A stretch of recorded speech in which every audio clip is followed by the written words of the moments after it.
તો ભાઈ અત્યારે ઘરે એક મસ્તની અલગ જ આઈટમ બને છે, ગપગોળા. ગપગોળા તમે કોઈ ખાધા છે? તો નો ખાધા હોય તો બતાવું અને કેમ બને એ તમને કહું. જો હવે કઈ રીતે હોય, એટલે શેનું હોય આ?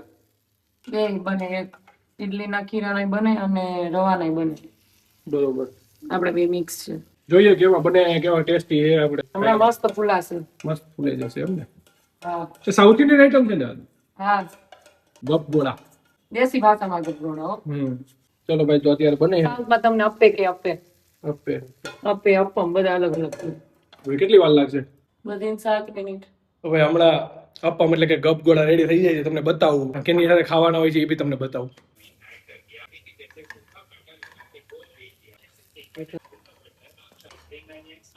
રેડી? હા, જો મસ્ત ફૂલાય છે. તો ભાઈ ગપગોળા રેડી થઈ ગયા છે, એટલે કે અપમ. આપણે ટેસ્ટ કરીએ. ચટણી, નાળિયેરની ચટણી ખાવાના. મસ્ત બી ના સાથે છાશ તો હોય ઠંડી ઠંડી. મજા આવી ગયો, ટેસ્ટ સારો. તમે ઘરે બનાવજો. રેસીપી જોતી હોય તો કમેન્ટ કરજો.